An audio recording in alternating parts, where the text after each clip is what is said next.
All right, well, here we go, guys. Picks and bans. SKT versus TSM. And there's a ban, of course. Banning out Dyrus seems to kind of be the order of business, but there's a ban thrown at MaRin.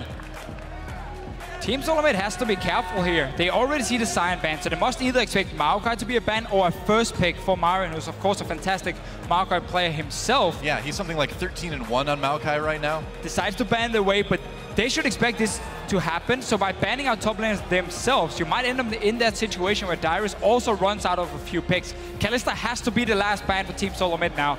And interestingly, SK Telecom, so they are going to go with the same bans that we saw against TSM by Fnatic.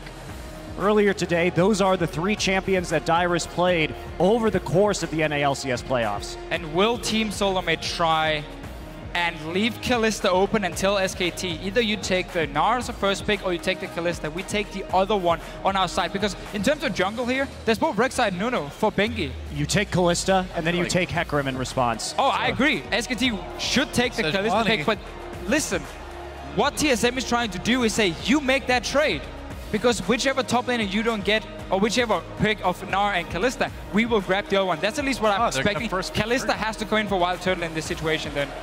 Oh, okay, so Urgot, the first pick for SKT. Gragas, that's risky, man. For Team Solomid, yeah, it certainly is. Then again, go with that Rek'Sai, though. Then again, we normally don't see Faker play Urgot.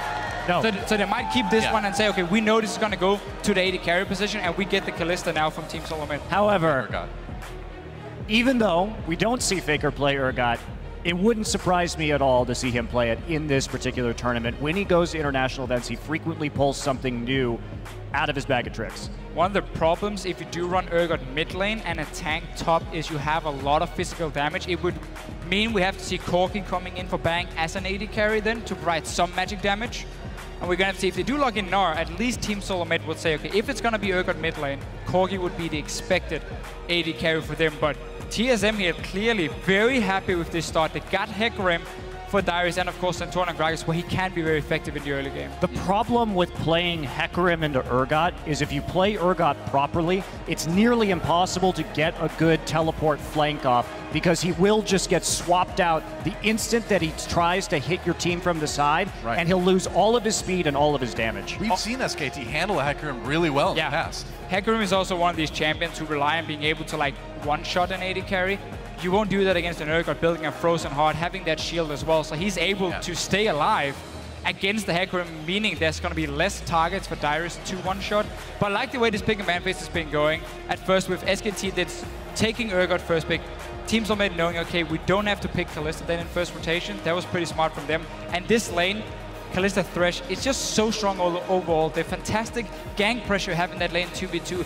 Late game as well, when you can throw in that Thresh here. You just have so many ways of playing around with these 2 champions. It's also worth noting that Bengi is up until this point professionally undefeated on Rek'Sai, 5-0 record so far.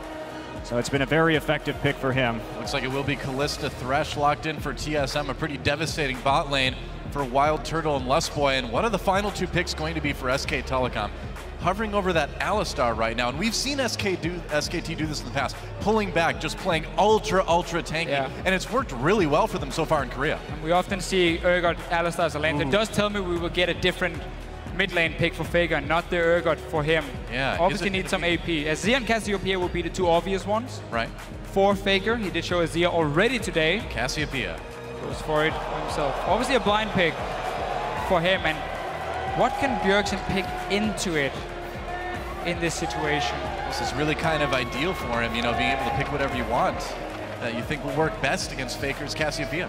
Yeah, I quite like Azir into Cassiopeia as a lane matchup if Bjergsen wants to play it. Obviously very skill focused in there, but I will give the edge to Azir because of the fact he can outrange the Cassiopeia.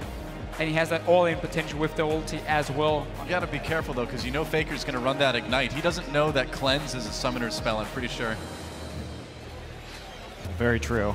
Well, he will be the target though in team fights. I mean, you're not gonna dive the Urgot if you're the Hecarim. It's gonna be straight at Faker every single time. It's another thing to keep the Hecarim from coming in though, you know? That's very true. That's very true. So Ziggs, I might see him take that a little bit safer. I've been playing quite a... This is honestly a very, very good pick into Cassiopeia. What I like about Ziggs in this matchup, or against Cassiopeia, is the fact that Ziggs offers so much zone control with the minefield, with the satchel, and obviously Cassiopeia is a fairly low-range mage who has to get close, constantly be able to spam her Twin Fang. You can stop that in teamfights if you have proper minefields and satchels from the Ziggs here. And basically also the backline threat you do have with your ulti, making it very tough for Faker to position himself, because he's gonna be the guy Dyrus is gonna jump towards. The ulti from Bjergsen is gonna fly there. You might even see Lustboy being thrown in the face as well to try and take him down in the start of the fight. One thing that I'm looking at right now is Dyrus is opting to go for the Ignite on the Hecarim here, and I almost feel that if you can get that exhaust or the smite down onto the Cassiopeia, you may have a better shot here, considering that there's one major damage threat on this team.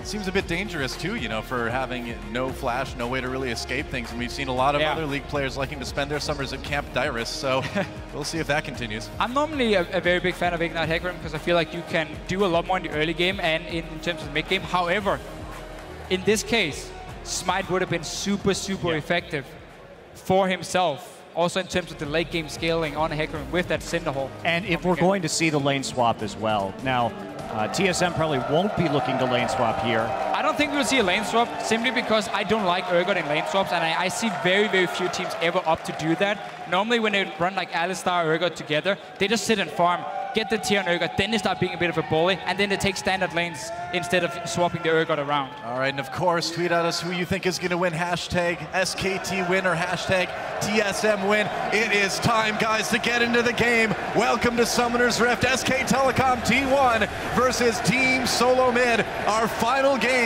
here in day one of the mid-season invitational. Yeah, and as keep talking about the two top laners, MaRin and Dyrus here. Obviously, Gnar has a pretty good laning phase against the Hecarim, and therefore there's one little thing you can do with the Hecarim. You just start Flask, no potions, you do a camp at level 1, and then you go back to base and you buy a cloth armor. That's gonna help you a lot in the early stages of this lane. You will also get that level 2, and you can go pretty aggressive and trade with your Ignite. It's something a lot of Western Hecarim players like to do. Very cool. Can also TP right back to lane if he wants to. Meanwhile, a fairly safe level 1 from both sides here. 30 seconds until looks like a pretty standard fan. Dyrus taking a look at the Krugs up on the top side. Hey man, for these teams, there are no standard fans. The best, right? All right, they don't agree apparently. I tried. Bengi, a little bit interesting position on the side, but doesn't look like we're going to see anything too interesting out of this level 1. No one grouping up, and Wildturtle and Lustboy looking to take that Gromp and start pushing in very aggressively early on with the Kalista. Yeah, Kalista into Urgot is a pretty good lane for Kalista herself. Not one where she will necessarily completely destroy the Urgot, but the fact that if you get a few spears down, you can take some very easy trades, and you can dodge around that E of the Urgot fairly easily with your jumps as well. So Turtle and Lustboy definitely looking to play aggressive in the lane. And I like the fact that pick a strong 2v2 lane, because we just talked about this before we even went into champs, like how control of the bottom side of the map is so important for both teams. SKT wants to control so they can create picks around it and take a dragon for it. And Team Solomid obviously wants it because they never really seem to gank for Dyrus himself, and they want to stop SKT from getting these early dragons and roll towards number 5, which is a thing they've used so often in Korea to win games. Very true. Bang and Wolf going to have to play back right here after the Gromp is taken by Team Solomid. Faker and Bjergsen playing pretty aggressively. And, you know, as we saw earlier today from the Besiktas game, Faker plays pretty much at 1 speed, and that is extremely aggressive in lane. It does make him vulnerable to ganks, but not a lane swap coming in, it does sometimes get a little bit harder. Yeah, well, level 2 gotten a little bit earlier for TSM here, and we'll see if they can press that advantage. Look at Dyrus. Boots. Oh, boots, okay. After. I think cloth armor is so much better against Gnar in the lane, just to have a bit more sustain that way through the armor. The boots itself doesn't really offer him a whole lot. I mean, he is obviously Hecarim, so he does get a bit of extra damage from it. And maybe he's just looking to try and close the gap on the Gnar, but the problem is he's going to get boomeranged every single time he tries to go forward. Yeah. And MaRin is just going to try and kite him anyway.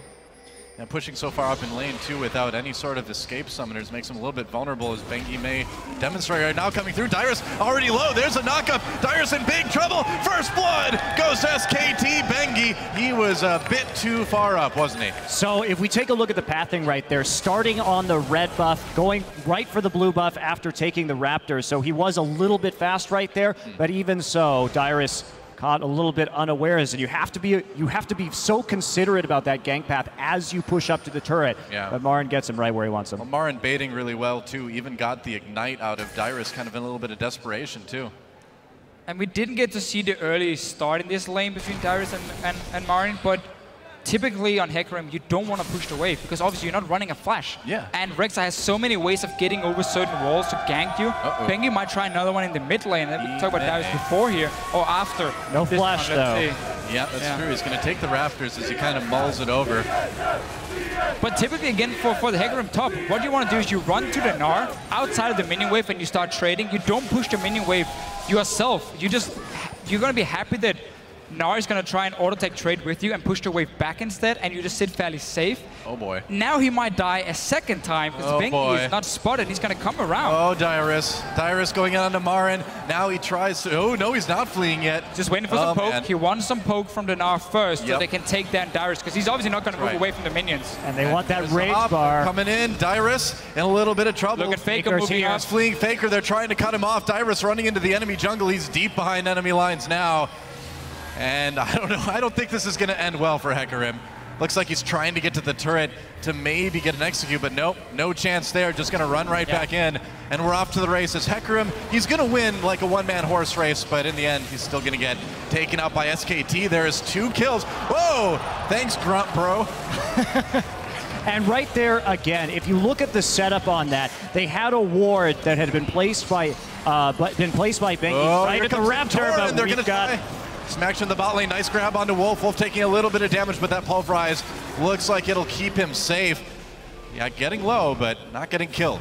I really want to talk about that because the setup was so good. There was no way for Bjergsen to help in that top side yet. Faker had the angle onto the top side of his lane. They had a ward right there, and Santorin has not been playing the top side of this map at all since he started off at his Krugs. There's no counter ganking for Dyrus as he's coming forward. He's not in the lane brushes in order to make a play. This is awkward. Bengi a little bit lower health, but now taking a big chunk out of Santorin. He's getting hit by the Raptors as well, but Santorin not wanting to stick around there, finding it a bit too dangerous as he gets chased back to his side of the map. And as much as we can talk about Santorin and not helping Dyrus, he's been misplaying the lane itself by pushing it twice now and being caught out from it. I mean, that's not how you can play this matchup when you don't have a flash. And you know the enemy team likes to tap you. Bjergsen tried to pop that up, but Faker flashes out of it. Escapes there, but Bjergsen with a little bit of a win in lane. Yeah, has to burn both summoners to get out of that as well. So Faker playing aggressively. Dyrus now trying to get in. Revenge of the Dyrus Faker. Can he get away? No more summoners. Now taking a lot of damage. Good bait from Dyrus. Yeah. Coming in, saying, okay, I'm going to be caught on the tower. Nope, just going to turn around and obviously just get an ulti away from Faker here. So I'm trying to clear out the wave. So Bjergsen, some very effective trading. We mentioned how this Ziggs into Cassio is a fairly decent matchup. Not too much for the laning phase, but more how it's going to end up in team fights with Bjergsen going to try and really zone out Faker with Minefield and Satchel. And then have that, obviously his ulti and the long range bounce from his Q to try and get onto this Cassiopeia with some damage. And the fan vote going pretty heavily in TSM's favor right now. I'm curious what MaRin is going to do here. Looks like he's not going to go for the fastest home guard boots available to him, but MaRin, a player known for going early home guards on this Gnar, and we saw it so many times in the finals up against the GE Tigers because they really know how to manage rage and make some plays. Yeah, speaking of making plays, Lustboy coming down here. Doesn't look like they will be able to catch people. No, he's going to bring Santorin in on the Lantern, but it may be a little bit too late already. We'll see if maybe Wildturtle throws him in with the ult. Nope, no chance there. There's no ults yet. Oh, yeah, you're right. There's no ults yet. There's a very low chance that that gank, I think, works, especially with how conservatively Bang and Wolf have been playing this, considering that they went for, of course, that tier first. You have to wait to stack that up. Well, that's what threw me off, man. I mean, because that kind of gank, you really kind of need some ults for that. Oh, Santorin. He's going to find Santorin right before the Dragon Pit. Looks like he's going to try to get over the wall. Not going to work, though. Oh, Chilling Smite. Santorin in a lot of trouble here. Lustboy. Oh! lantern. Wow. Twice, man. First, Bengi moves in front of the body slam to stop him getting over the wall, and then Wolf just follow Lustboy up here. Sick. Headbutt him back. Well, and even then, Bengi had another tunnel. They're going on a Wildturtle. Bengi there as well, too. Lustboy in trouble in the back lines. Wildturtle pulls in Lustboy. There's a knockup. Dyrus comes in, exhausts immediately on top of him, but Bang in trouble. There's a kill, though, for Wolf, though. A big melee in the bot lane. Wildturtle still getting lower. Bengi, though, under threat. They'll get another kill. Dyrus manages to take down Wolf, but it looks like MaRin and Wolf will be able to actually maybe finish off. Will they? Looks like Bang went down. Wolf knocks him away. No, they have. Dyrus is angry. He's smashing. He's coming back. Oh, man. A lot of action here in the end. 1 for 2, I believe. And from TSM. Right there, the big problem was that SKT didn't have their ults available to them yet at the start of that fight. So they couldn't really make too many plays right there. They got a bit over-aggressive. And let's take a look at this one again. This was awesome play. We talked about how SKT likes to have these early ping wards around the mid lane as well. Here's one of them spotting Santorin. That's why they also know they can take this fight. And look at Wolf. Lands on for Santorin, just headbutts him back in. You're not going anywhere. And gets the kill for himself, and then sets up another play in the bottom lane. Wow, are they going to spot Bengi with that ward? Now it's all about Dragon. And what we didn't mention, too, was Faker actually was getting chunked out of the mid lane during that entire process. So he's actually falling relatively far behind Bjergsen in terms of farm at the moment. It's getting a little bit risky for SKT here. It is so hard when you just want to move forward and spam Twin Fangs on this Yordle in the mid lane, and then there's a minefield under you. Yeah. And it looks like MaRin is going for the home guards into the mallet build. So they're going to try and extend the laning phase right here. Kind of sad we didn't get to talk about this before because the fight broke out. But this, something we see quite a lot from someone like Coral from EDG in this Hecarim Gnar matchup. And also MaRin pulling it out. Oh, it's simply super good in the one-on-one. Santorin coming in, nice flash play. There's a box, Bang manages to get out. It looks like Wolf may be in trouble. Meanwhile, action in the mid lane. Bjergsen in a lot of trouble. Faker gets the kill with the Twin Fangs. Meanwhile, down in bot lane, looks like Wolf and Bang were able to escape successfully. So SKT managing to get a kill in mid finally. Look around this mid lane here. Oh, let's talk about Hecarim because there's more action. Again. Look at that, Bang. Knocked back out from under turret. Getting low. Position reverser gives him a little extra tankiness. Is it enough? The dive still so Baker's powerful. coming. Bang is still there. Here comes Bengi too. Bang is still alive. Kalista hasn't killed him yet. Bengi gets the kill on the Lustboy. Meanwhile, Santorin forced away. I can't believe Bang is still alive. You know who's not going to be though? Wildturtle. Goodbye. A double kill for Bengi, and Faker claims another victim. Santorin goes down in the jungle. Everything is going wrong for Team Solomid at the moment. That gank in the mid lane first. SKT has so many wards set up around Faker here. He can play aggressive. There was nothing to spot Bengi coming in as well. And that was a losing matchup at first for Faker. And then the bottom lane. Bang staying alive. Obviously you roam from the mid lane after Ziggs is already dead. You get Dragon, first Dragon by SKT. Monty, you love your stat with it. Such a good situation now for them. Yeah, if we take a look at this too, Bang gets knocked out, but immediately position reverses. Santorin has no more mana here. Wolf gets the exact right headbutt in this situation. They'll lantern him back in, but he has that shield that he's going to pull back up, and Bengi coming in at the right time as well. Turtle doesn't actually manage to get the lantern. He stays too long on the other side and gets separated from his team. He got too greedy for that kill on Bang. We'll probably jump right into Bengi and Faker anyway. And ended up dying for himself. I didn't get to see when he used the rend, but clearly didn't get the kill on Bang when he did. So I'm not sure if he just tried to pop a little bit too early and therefore lacked the damage for it, or we're expecting to get the reset at first and then go for the second one as Santorin. Getting harassed more in the jungle, gonna take the lantern out. Man, I gotta say, you know, people were calling Wolf the weak link on this team coming into this event, but he has not been that this game. And now really the problem for Team Solomid is, at first, they were trying to make a few plays on the bottom side. They got a kill with Dyrus coming in. That backfired completely. So now SKT in every single lane has gained some sort of advantage, except for maybe if you look at the two AD carries, but then everyone else has just gotten the kills. And because MaRin is building Frozen Mallet, and he's gonna be this one-on-one against Dyrus over and over, Dyrus won't be able to touch him because of the Frozen Mallet.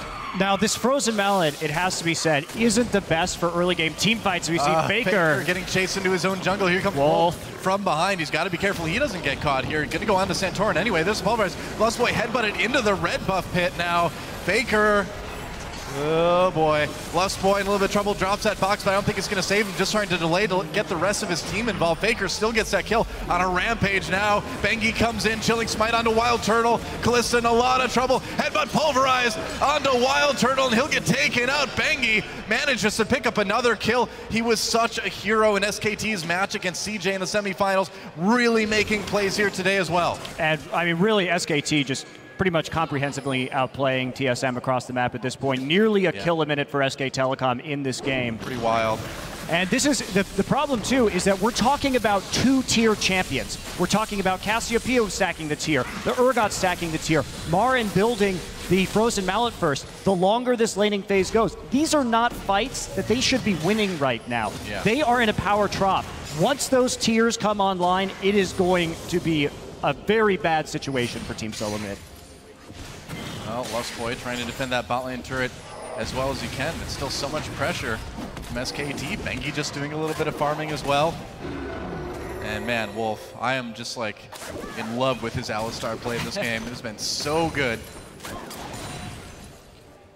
So Dyrus going after this Trinity Force as well. It's going to take a long time to get there. Yeah, and the problem for Dyrus in this lane is going to be the fact that because MaRin is building for the one-on-one and not for the team fight himself, because obviously Frozen Mallet is not the most gold-efficient item in a team fight, he's going to be able to kite the Hecarim around nearly all the time. So the impact Dyrus will have has to come from teleports where he needs to dive Faker and just kill him with this Trinity Force. That's the only thing he will be able to do at this point in the game. And the scary thing about that Frozen Mallet onto a Gnar, so we see Bengi. Oh, Dyrus gets caught by his Krugs. MaRin comes in, he's got the red buff as well. That's two red buff champions. Dyrus in a lot of trouble. Ults away, will he make it? Looks like they'll let him go for now. Oh, or not. Santorin comes in, forces a flash out of Bengi. And it looks like, unless Santorin can catch up, they may have to leave it at that. They've got the ult from Bjergsen to maybe help take this one. Bengi, though, on the run. Dyrus is going to teleport back in. They're going to try to make a play here. He catches MaRin and Bengi. Bengi goes down immediately. And Dyrus, he wants another one. A lot of damage onto MaRin, but he becomes Mega Gnar just in time. And I think he's going to keep going. Yeah, you don't want to get dove under turret with that. Ult comes in, looks like, just to clear that wave by turret, so Faker can't do any more damage to it. All right, so well played here from Team Solomid. They get the kill and they defend the mid lane at the same time. Bjergsen returning to lane. Dyrus proxy farming a bit though, and that's going to prompt a teleport from MaRin. Here come the home guards. And the Frozen Mallet is completed. He's still got that red buff too. Wow, flashing over the wall. Meanwhile, Rek'Sai gets behind him. Faker coming in as well. Dyrus in big trouble. MaRin may just go ahead and give this one over to Faker. We'll see. MaRin, nope, takes it for himself. You can't proxy farm in that situation when Faker has pressure on the mid lane and the teleport is up. And the Void Rush is up as well. There's too many ways to get collapsed on in that situation. Extremely unsafe move, especially like you're saying with that Frozen Mallet finish and the red buff still on MaRin. There's almost no way you escape from that. No, that's really been a problem for Dyrus. He's been playing very, very aggressive and very greedy, honestly, in this lane phase from the start. Yeah. From getting in the lane level 2, pushing it instantly, and just getting ganked. It just seems like there's this desperation from his play right now that doesn't need to be there. I agree. Tiers are going to be fully stacked soon, and that means they will be both physically and metaphorically. Well, Santorin manages to spot that ward, so they'll get a little bit of vision back in their own jungle. The next dragon is up in about 40 seconds now. Yeah, let's look at here what's going to happen. So SKT next objective for them is obviously the dragon. They keep having these pink wards on the bottom side in the river. SKT has been controlling that nearly all game long. Team Solomid has not been able to do anything, and every time they walked into that river, they would get caught out and simply end up dying for it. So next dragon is a fairly easy setup for SKT. They have timed the recalls. Gnar's just gone back to base. Bang gets a bot tower for himself and mid tower, so they get so much extra gold as well. And this entire map is now open to even get the deep wards in around the blue buff of Team Solomid, and you can just set it up perfectly. There's no TP for Dyrus, so he's out of this fight, and he's the only guy who can kill anyone in the backline of SKT at this point. Rest of Team Solomid is looking more to like kite backwards with the Ziggs, try and control where Faker is moving, zone him out and poke him a little bit, and then maybe you turn around and go for a kill if someone drops low. But as long as there's full vision control, that's never gonna happen. Yeah. Looks like another dragon again, and meanwhile Dyrus continues to get harassed by MaRin, in a little bit of trouble. Dyrus trying to escape. There's the Gnar ult. Another easy solo kill for MaRin as Santorin comes to mourn the body of his favorite horse. That horse was amazing. It was, and so is the Frozen Mallet. Yeah. Against the horse. It's pretty good. Always chasing him down, like over and over. So it doesn't even matter if you set yourself behind in terms of your tanky items for team fights, because you can just keep being a bully in the one-on-one lane. Now, Lustboy, we just talked about how whenever they show the river from Team Solomid, they get caught out. Yeah, pretty much. And then they get pulled in. Yep. Wildturtle saving his support there. They're still going for this one, though. Wildturtle is still really far. He's going to try and recall. He's going to get... wrong part of the brush. Oh, he canceled his recall. Saw Bengi coming in big trouble now, doing a lot of damage to Bang, though. Bengi manages to make something happen. Position reverser, and he gets out on the lantern, but there's Wolf right there, getting a bit bloodthirsty. Bang gets the kill anyway, and now Lustboy with that exhaust on him is in a lot of trouble. SKT getting another easy kill. It's 15-3 now. Bjergsen finally able to get the first turret of the game for TSM, but things are still really looking grim. I'm surprised to see TSM playing so recklessly in this game. They've been overextending time and time again. It's not characteristic of their play. Yeah. And when I think about TSM coming into this, as Bjergsen gets found by MaRin. And MaRin knew exactly where he went to, and Bjergsen's still in a lot of trouble. Tries to enlist some help from the Wolves, but they're not coming that far, man. They live in that little den. Another kill for MaRin. And Dyrus continuing to try to take that top turret. Looks like he might be able to now, but... TSM has been such a methodical team over the course of the NALCS playoffs, and the risks that they're taking in this one are just getting punished left and right. Dyrus. Well, we know how this one's going to end up.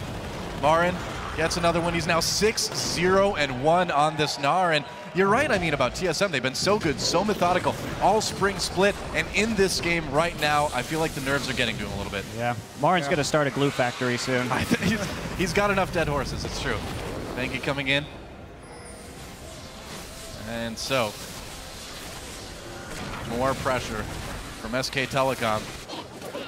Yeah, I mean, at this point, MaRin is just going to keep spray pushing. It's kind of clean up from here on out, huh? All game long. Well, it's like for Team Solomid, in order for them to come back in this game here, they got to try and have a situation where Dyrus can sit in the one-on-one lane with MaRin and just sit there. Not fight or anything, just sit under his tier 2 tower, go back to base when they want to force a fight around, let's say, a dragon if you are Team Solomid, get that home guard engaged, and then you need to rely on Bjergsen being able to land poke. He's going to loot and Zeko to maximize his poke damage as well. That's the only way for Team Solomid to start winning fights, but it's going to be very, very hard. The problem with relying on that home guard engage is the fact that there's an Urgot. And when the home guard engage comes in, all Bang has to do is press R and click on Hecarim, and he loses all of that speed, all of that burst, and then he gets put in the front line, and there's no longer any kind of flank. And even it's a very powerful pick against Hecarim. And even if you don't have home guards, you're going to have an Alistar who's going to get CDR, who can just headbutt you away as well and completely stop the same thing from happening from Dyrus. He turns around immediately onto TSM. Look at that nice headbutt pulverized. Santorin trying to help his teammates escape. Lustboy pulled over the wall by Wildturtle, but SKT continues to chase. Wolf, can he get there in time? Bengi, they caught Wildturtle. There's the position reverser, and there's a dead AD carry. And SK Telecom, oh, nice flash pulverized onto Bjergsen. He's in big trouble now as Bang comes in with the big damage. The ult does nearly nothing as Bang picks up the double kill. Lustboy trying to get back into the base, but Bengi says, no way, I'm coming in there with you. Santorin just hanging out right now, checking out the Rek'Sai, waiting for that tunnel cooldown. There we go. Back out again. And that is much happier music than I think Santorin would really choose to listen to right now if he could. And if one hammer works for you on an R, why not get a second one? Yeah, man.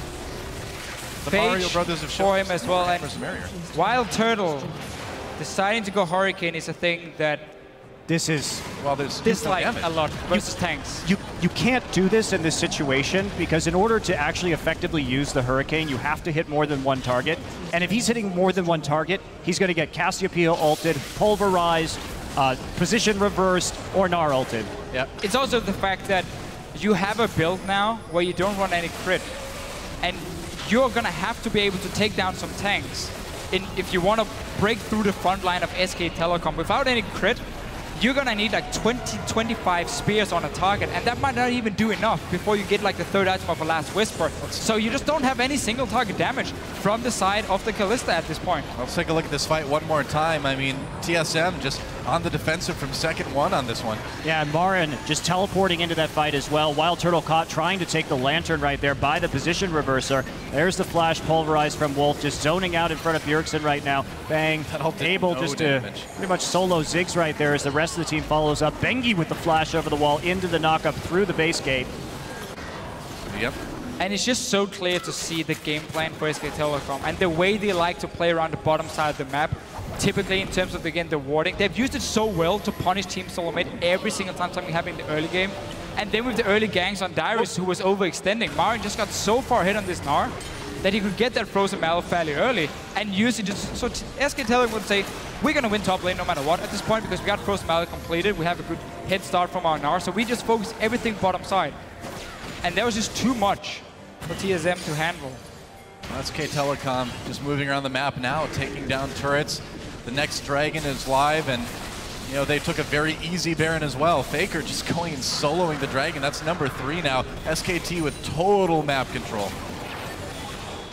And I gotta say, I'm a bit surprised that this one ended up being so one-sided.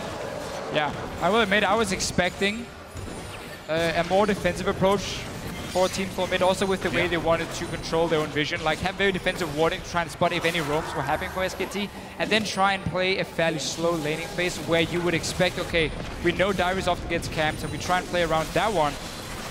Also, you had the Ziggs, so you can slowly just sit and chip away the mid lane. Here we go. Dyrus trying for a flank from behind. Here's the flank, yeah. Onto Faker. Faker takes a lot of damage, actually. Gets very low. Nice win from Lustboy. Can he do it? Wolf coming in for the pulverized. Lustboy in a lot of trouble. They do get Faker, but now MaRin comes over the wall. There's a flash trying to take out the support. Meanwhile, Dyrus on the run as well. Bang took a lot of damage from the turret. Oh, Bjergsen took him out with the ult, but SKT still, even without their carries, is doing enough damage. They're tanky enough. The double kill for Bengi, and SK Telecom just unstoppable at this point. 4 kills, only Bjergsen making it out. It was a really good call by TSM, though, in the situation. Oh, there's the ace. It's the only call you can't make. And had it been even goal, that team fight could have been won by them by getting such a good engage. Oh, but they would have crushed it. They took the fight where Bang wasn't there to just stuff the flank immediately from the Hecarim. So they actually were able to get onto Faker in that instance and take him out early. I think TSM had the right idea. Oh, yeah. It's just, unfortunately, they're a lot too far behind. A lot. It's true. Well, with an engage like that, I mean, that was pretty much the perfect engage for TSM. And, you know, we even had Bang coming in and pretty much dying to the turret in there, too. Well, double brutalizer for Bang now. All right, well, I mean, the more limbs you have, the more brutalizers you can hold, right? Well, that'll help. It's a lore build. Once he gets Ghostblade, but that's true. Bit unorthodox right there from Bang. Why not? Wildturtle is going to try to pick up his red buff here. Wolf may want to try to prevent that. Cowboy Alistar is disturbing, by the way. Are we supposed to believe he's like hurting his own species? Like farming his fellow cows? That is a disturbing skin right there. Freaky. He's babysitting. I guess so. He's the bull, got to babysit all the cows. The less said about this, the better. All right, love the Mikhail's pickup for the cow. Now we're talking about him. That's basically the only way Faker's going to die is if he gets locked down, then Mikhail's is going to prevent that from happening. Bengi gets spotted in the jungle here. We'll see if they make anything happen. Wildturtle forced to retreat into his own jungle. He's going to run right into Gnar, though, isn't he? Yep, there's MaRin right there, and Wildturtle trying to hop backwards. He's got that red buff. He's going to take it onto the Lantern. Oh, MaRin chasing deep, gets hit with that death sentence, so needs to be careful. He's so tanky, though. And again, this build from Kalista just doesn't do a ton of damage. Very unfair situation also for Wildturtle, being as Team Solomid is so far behind. Yeah. Obviously, I mean, as an AD carry right here, you feel very, very useless against so many tanks. Yeah, look at Bang. For himself. Jeez. He will have a little bit of extra wave clear with the Hurricane, but that's about it for him, honestly. And you already have the Ziggs, so that shouldn't be your priority for Team Solomid. Bjergsen with the loot and Seiko, obviously just trying to maximize whatever damage he can get from that Q. If he does a full rotation of spells. Coming in, there's an knock-up onto Wolf, looks like they caught him. Bengi coming in, Wolf still very, very tanky. Dyrus ults, he does manage to connect with Faker, but now he's on his own with Faker. I don't think you want to be there. Meanwhile, the rest of SKT has invaded the base. Dyrus still running from Faker. Looks like he might escape. Will the poison be enough? Meanwhile, Lustboy goes down in the mid lane. And MaRin still putting all that pressure onto bot.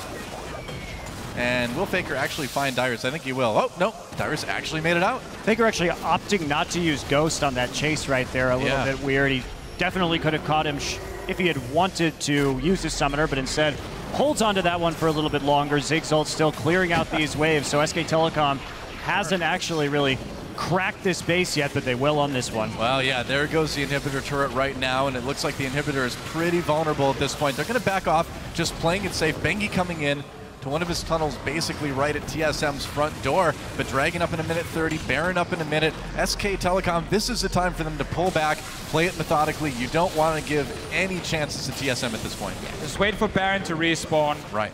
Play around it once again. You had such a good pink ward setup before near it, and then you warded off the jungle of Team Solomid. Now chilling smite onto Dyrus. They're going to try to slow him down. MaRin about to go Mega Gnar as well, too. Not a lot of members of TSM there. Lustboy could come in to help with the Lantern. Nope, everybody from TSM coming down to support that. But again, it's just chunking people out. It's just keeping them back and trying to help keep control of the map to easily go back and take a Baron or a Dragon a little bit later. Always keep every single minion wave pushed up. Yep. So you know that there's 3 lanes they have to defend. If they ever show without a teleport, without a global, well then you just go straight for this Baron, which is spawning in 10 seconds from SKT's side. And I mean, worst case almost for SKT is that Team Solomid try and go out and stop it, and then you just get an open fight, which is also what you want, because you want to get the Ziggs away from these towers, so he doesn't just sit and wave clear. So there's barely any win-win situation, except Ziggs ulti, stealing Baron, calling it right now. All right, you call it, Deficio. I'm holding you to this. Oh, MaRin coming in. You don't expect them to come from your own base, do you? Bengi in a little bit of trouble, or Bjergsen rather. MaRin, look at how tanky he is, just kind of 1v4ing at this point. Bjergsen getting so low out of the fight already. MaRin still chasing. He's about to go Mega Gnar. Bjergsen dodges the building, and MaRin ults in for the kill. Bang comes in. There's just nothing that TSM can do against SK Telecom. There goes the inhibitor, and SKT, they want to try to get the win here. Will they be able to do it without one carry on TSM? Looks like it might be easy. There goes the first Nexus turret. TSM, perhaps a desperation fight, or will they just let the base go down? Dyrus trying to swing around the outside here, but second Nexus turret gets taken down. Now the Nexus being taken out as well, and SK Telecom with a dominating victory over Team Solomid. GG. And this was really the playstyle SK Telecom has used back in Korea so effectively. Same exact game plan. Complete control of the bottom side map from the get-go of this game here. MaRin gets a good start in his own laning phase, starts winning one-on-one, plays super aggressive on the Gnar, and you just focus the other 4 members. Whenever Team Solomid try to make a play, they would always be spotted at first, and there would always be a response from SKT. And that's what's scary about them too. They've been kind of pioneers in this post-Cinderhulk world in terms of their picks and bans, and this isn't all they have to offer either. Of course, they do like these very tanky Urgot compositions with the Cassiopeia or a Vladimir in mid, but they also play that Lulu and play around Bang as the primary carry. And we did see a few changes, I mean, pick and ban wise here. Urgot came in as the first pick, so Team Solomid decided not to ban Kalista, even though it's been such a must ban against Bang so many times. Simply just to say there are plenty of like power picks at the moment. Whichever you don't get, we're going to take 2 of them. So they got Hecarim, they got Gragas. They could save the Kalista because they expected Bang to play the Urgot. So I quite like the way they handled the pick and ban phase. It was just once again the execution that simply didn't work for them. Yeah, they have looked a little bit off all day. Like I said, we know TSM looks so calculated over their course of the NALCS playoffs, and we weren't really seeing that team today, which surprises me quite a bit, actually. And so I hope that tomorrow they can turn it around, because the reality is that TSM right now, with a couple losses already, is, I mean, they have to win one more. They have to beat HQ, otherwise you're out of top 4. That's true. It's pretty crazy. I mean, that is not the TSM we're used to seeing. We'll see what they can bring back tomorrow for more information, for more analysis on that desk. Let's send it back to the desk of analysis itself.